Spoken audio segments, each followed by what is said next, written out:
10 अप्रैल 1912 की तारीख थी। आरएमएस टाइटैनिक अपने पहले सफर के लिए तैयार थी। वो साउथहैम्पटन डॉक पर बड़ी शान से खड़ी थी। हर तरह के लोग उसे विदाई देने इकट्ठा हुए थे। टाइटैनिक कोई मामूली जहाज नहीं था, वो उस समय का सबसे बड़ा और आलीशान जहाज था। उसके बनाने वालों ने उसे अडोल, अनसिंकेबल बताया था। इस दावे ने कई अमीर और मशहूर लोगों को टिकट बुक करने पर मजबूर कर दिया, लेकिन जहाज में कई गरीब प्रवासी भी थे। वो अमेरिका में एक नई जिंदगी की तलाश में थे। Captain Edward John Smith Titanic के कप्तान थे। वो 62 साल के और बहुत अनुभवी थे। रिटायरमेंट से पहले ये उनका आखिरी सफर था। जैसे ही जहाज का हूटर बजा, डॉक पर खड़े लोगों ने हाथ हिलाकर अलविदा कहा। डेक पर खड़े यात्रियों ने भी हाथ हिलाकर जवाब दिया।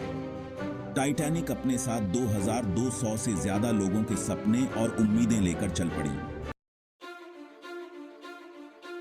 टाइटैनिक आधुनिक इंजीनियरिंग का एक अजूबा था। उसे बेलफास्ट में हारलैंड एंड वोल्फ शिपयार्ड ने बनाया था।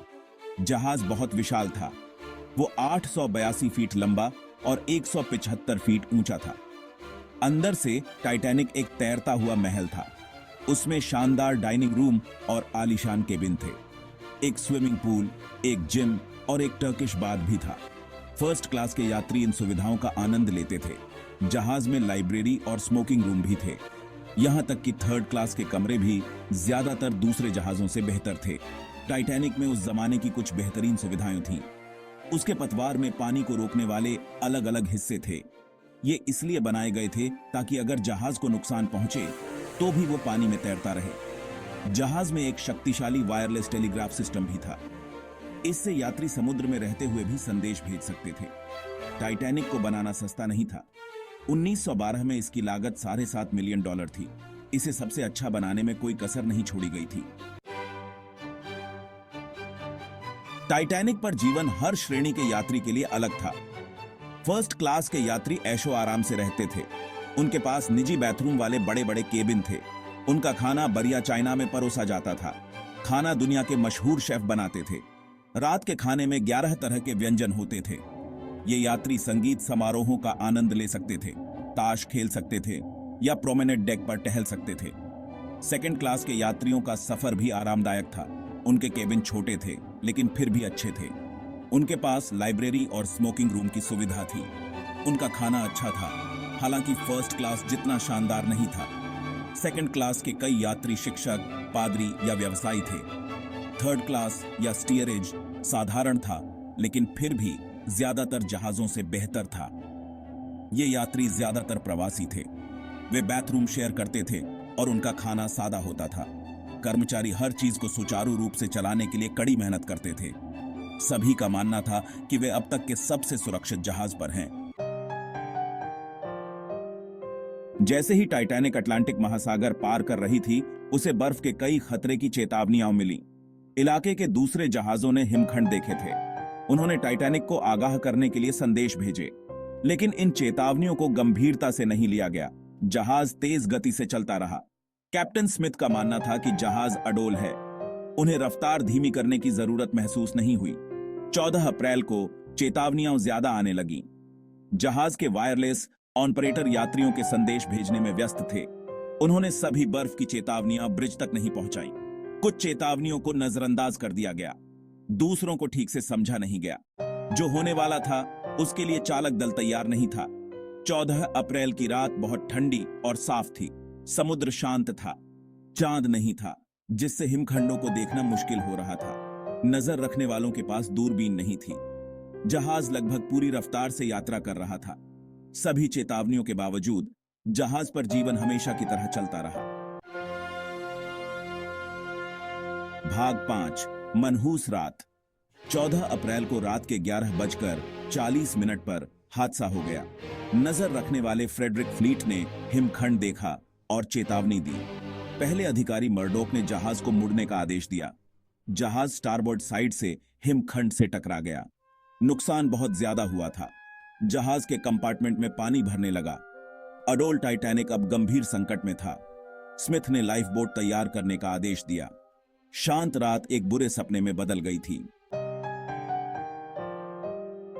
भाग 6, घबराहट और नाकाफी लाइफ बोट्स। जैसे ही स्थिति की गंभीरता साफ हुई, यात्रियों में दहशत फैल गई।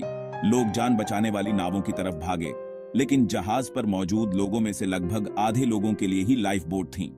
यह एक भयानक चूक थी। जहाज के मालिकों ने सोचा था कि ज्यादा लाइफ बोट होने से डेक भरा हुआ दिखेगा। उन्होंने कभी नहीं सोचा था कि उन्हें इन सभी की जरूरत पड़ेगी। चालक दल ने व्यवस्था बनाए रखने की कोशिश की। उन्होंने महिलाओं और बच्चों को पहले लाइफ बोट में चढ़ने के लिए कहा, लेकिन कुछ आदमी भी अंदर घुस गए। भाग दौड़ में कुछ नावें आधी खाली ही उतार दी गईं। बाकी में बहुत ज्यादा भीड़ थी।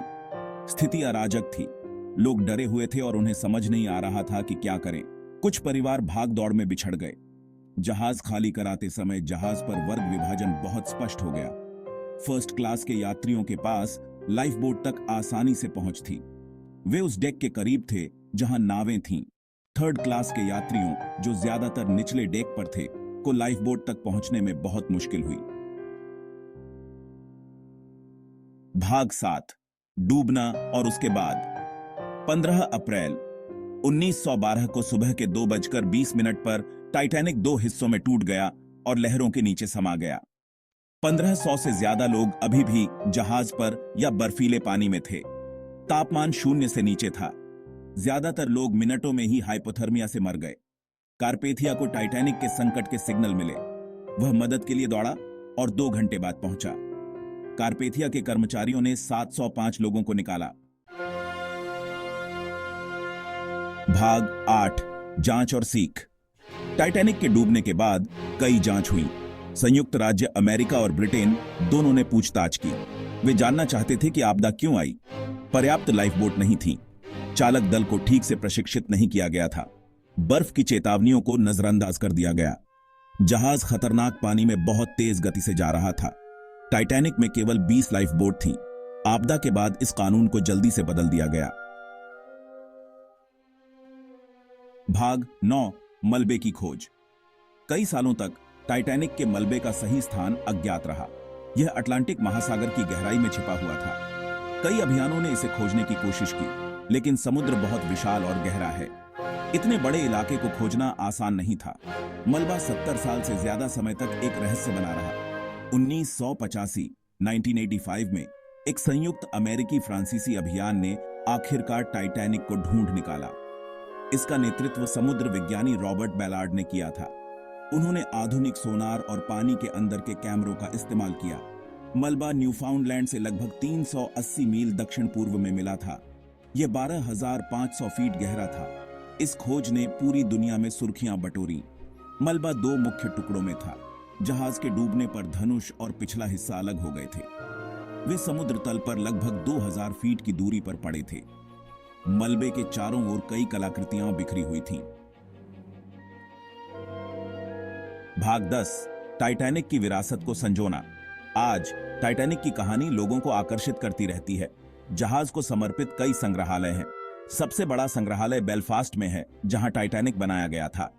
ये संग्रहालय टाइटैनिक की याद को जिंदा रखने में मदद करते हैं। वे उन लोगों की कहानियां बताते हैं जिन्होंने इस जहाज पर यात्रा की थी। वे आपदा से मिले सबक के बारे में भी बताते हैं। मलबे को संरक्षित करने के प्रयास किए जा रहे हैं। यह समुद्र में धीरे धीरे नष्ट हो रहा है। जीवाणु धातु को खा रहे हैं। वैज्ञानिकों का अनुमान है कि जहाज कुछ ही दशकों में पूरी तरह से गायब हो सकता है। इसे कैसे सुरक्षित रखा जाए, इस बारे में बहस चल रही है। कुछ लोग मलबे के कुछ हिस्सों को ऊपर उठाना चाहते हैं। दूसरों को लगता है कि इसे वहीं छोड़ देना चाहिए जहां यह है। टाइटैनिक ने कई किताबों, फिल्मों और वृत्तचित्रों को प्रेरित किया है। सबसे प्रसिद्ध जेम्स कैमरन की 1997 की फिल्म टाइटैनिक है। इसने कहानी को एक नई पीढ़ी के सामने लाया। फिल्म में तथ्य और कल्पना का मिश्रण था। भाग 11, स्थायी आकर्षण।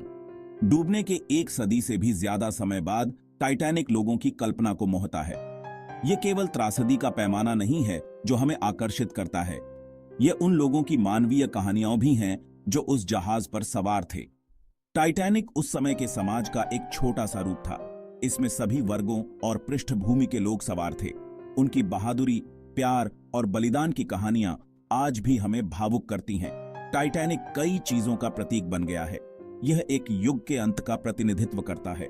यह आपदा प्रथम विश्व युद्ध से ठीक पहले हुई थी। इसने आशावाद और तकनीक में विश्वास के समय के अंत का प्रतीक था। जहाज उस समय के वर्ग विभाजन का भी प्रतीक है। फर्स्ट और थर्ड क्लास के यात्रियों के जीवित रहने की अलग अलग दरें उस समय की असमानता को दर्शाती है।